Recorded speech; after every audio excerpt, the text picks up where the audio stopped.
제가 대학교 다닐 때 원룸에서 자취 생활을 하며 실제로 경험한 무서운 이야기를 들려드리고자 합니다. 제가 다녔던 대학교는 기숙사가 있었는데 집과 학교 사이의 거리가 먼 학생 순으로 배정되었습니다. 친한 대학 친구와 저는 함께 기숙사를 신청했는데 그 친구만 배정을 받아서 아쉽게도 저는 원룸을 얻어야 했죠. 기숙사 공고가 났을 때는 이미 원룸 예약 시즌이 끝나 방을 구하기가 쉽지 않았고 같은 가격이라도 시설이 열악한 방만 남아 있었습니다. 저는 조용한 방을 선호해서 고르다가 어느 원룸 건물 꼭대기층의 복도 끝에 있는 방을 1년 계약하고 보증금을 들였지만 그곳은 원룸이라기보다는 고시원에 가까웠고 지하실에 밥솥과 냉장고, 세탁기를 다른 사람들과 공동으로 써야 했죠. 그 건물의 옥상에는 중앙을 가로지르는 빨랫줄이 있었고 구석에는 파란색 대형 물탱크와 버려진 휴지와 잡동사니 그리고 담배꽁초들로 인해 쓰레기장이나 다름없는 흡연실로 쓰이고 있는 방치된 공간이 있었습니다. 특히 원룸 주인은 전기와 가스를 무척 아끼는 구두쇠였기에 복도는 항상 어두웠고 가끔 뜨거운 물이 나오지 않아 찬물에 씻을 때도 있었죠. 심지어 첫날에 제가 짐을 들고 가보니 작년에 졸업한 여학생이 가져가지 않은 손거울과 빗, 화장품과 여자 옷이 문 옆에 그대로 쌓여 있는 겁니다. 원룸 주인에게 그 물건들을 치워달라고 부탁했지만 원룸 주인은 여학생이 아직 가지러 오지 않아 치울 수가 없다고 거절했습니다. 그렇게 열악한 곳이었습니다. 다만 딱 한 가지 마음에 들었던 것은 방 안에서 났던 기이한 향기였죠. 원룸 안에는 침대와 책상, 그리고 화장실이 있었는데 이상하게도 샤워를 할 때마다 저 혼자만 있는 방에서 향긋한 샴푸 냄새랄까? 화장품 냄새 비슷한 여자들 특유의 향기가 진동했습니다. 혹시 전에 묵던 여학생이 흘린 샴푸가 묻어있는 건 아닌지 싶어서 화장실을 물로 대청소까지 해봤지만 향기는 전혀 사라지지 않았습니다. 하지만 처음에는 거슬리고 이상하게 느껴졌던 그 향기도 어느새 점차 시간이 지날수록 익숙해져서 나중에는 포근하게까지 느껴졌고 그 향기만 맡으면 마음이 편안해졌죠. 그런데 원룸에서 산지 한 달 만에 몸 곳곳에서 벌레에 물린 듯한 자국들이 생기는 원인 모를 피부 트러블을 겪게 되었습니다. 원룸 주인에게 허리에 생긴 자국들을 보여주었더니 제가 집에서 가져온 옷과 이부자리에 빈대가 숨어서 들어왔다며 오히려 저를 탓했던 모습이 아직도 기억이 나네요. 저는 1년만 버티고 곧바로 다른 원룸으로 이사갈 생각에 우선 급한 대로 임시방편으로서 매트리스를 소독하고 빈대약을 사서 뿌려봤지만 조금도 나아지지 않았고 수돗물로 인한 피부 트러블이 의심되어서 샤워기 필터로 수돗물을 걸러서 씻기 시작하자 역시 그게 정답이었는지 벌레에 물린 것 같은 자국들이 점점 사라졌습니다. 도대체 수돗물이 어떻게 되먹은 건지. 보통 샤워기 필터는 필터에 이물질이 쌓이면 물살이 약해지기 때문에 교체가 필요한데 필터 수명이 이상하리만치 유난히 빨리 소진되었던 것으로 기억합니다. 특히 교체된 필터에는 중국집에서 짜장을 볶을 때 쓰는 기름 덩어리인 라드 같은 끈적한 점액이 가득했는데 혀에 닿으면 짭짤한 맛도 났습니다.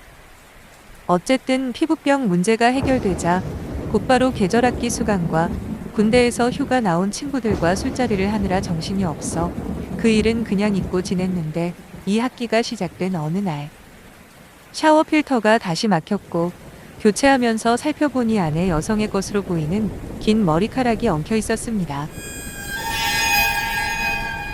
깜짝 놀란 저는 그 머리카락을 들고 원룸 주인에게 항의했더니 옥상 물탱크를 청소할 때가 됐다며 불만스럽게 궁시렁대며 청소업체에 전화를 걸었죠.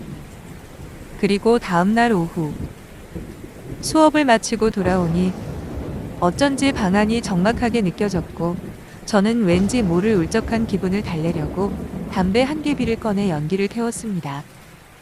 아직까지도 여전히 방문 옆에서 상자 안에 담겨 잡동사니처럼 쌓인 채 방치되어 있는 여학생의 진보다리들을 바라보며 담배를 피우고 있었는데 갑자기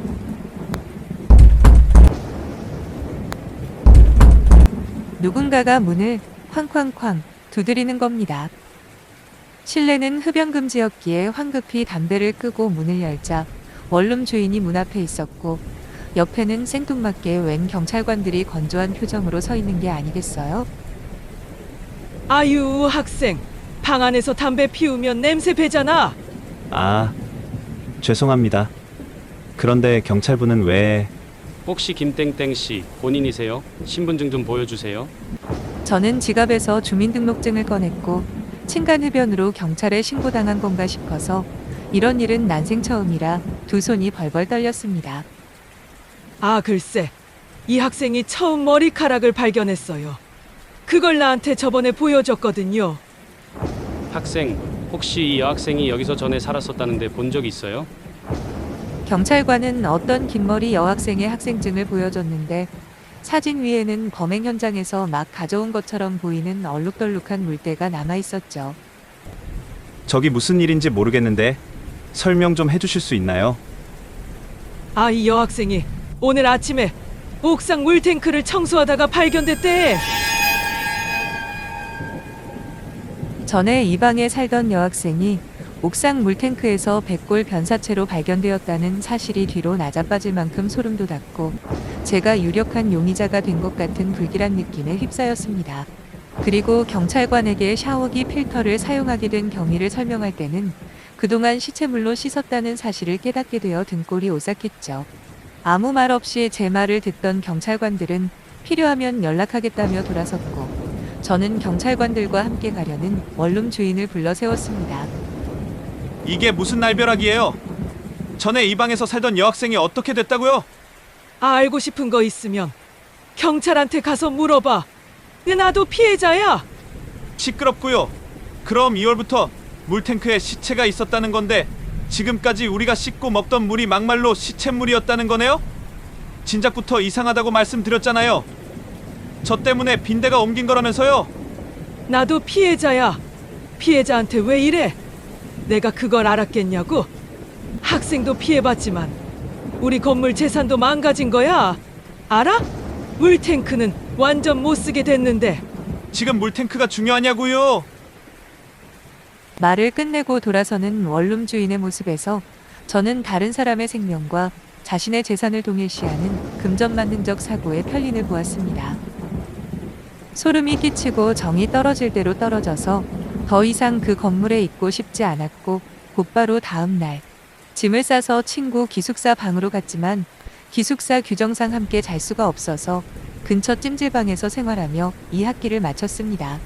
다행히 경찰에서 출석하라는 연락은 오지 않았고 나중에 그것이 알고 싶다와 유사한 프로그램에서 제게 인터뷰를 요청했지만 거절했습니다.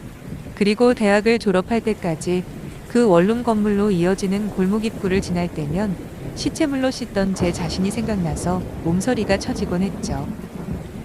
학생 때는 순수해서 원룸 주인의 침묵과 변명으로 책임을 벗으려던 모습을 이해할 수 없었지만 졸업 후 사회생활을 해보니 이해하게 되었습니다. 그리고 그곳에서 자취한 경험은 원효 대사가 유학길에 그랬던 것처럼 썩은 해골물을 마시고 모든 것이 마음가짐에 달려있다는 것을 똑같이 깨닫게 해주었습니다. 그래도 제게 아직 양심이 남아서인지 큰 죄를 짓고도 속죄의 모습이 없는 사람들을 보면 그들과 내가 같은 인간이라는 것에 회의감이 들 때가 있습니다. 하지만 모든 것이 제 마음가짐에 달려있다는 교훈처럼 이것도 결국 제 자신의 보는 시각에 달린 거 아닐까요? 오래전 이야기를 끄집어내며 새삼스레 다시 그날 얻었던 교훈을 되새기며 이만 끝마치겠습니다. 긴 이야기 들어주셔서 감사합니다. 아, 한 가지 잊은 게 있었는데 혹시 원룸에 맴돌던 그 기이한 향기는 생전에 여학생이 풍기던 향기가 아니었을까요? 어쩌면 그 여학생의 영혼이 여전히 자신이 그 원룸을 맴돌고 있다는 것을 그런 식으로 알리려고 한 건 아니었는지 그런 생각이 드네요.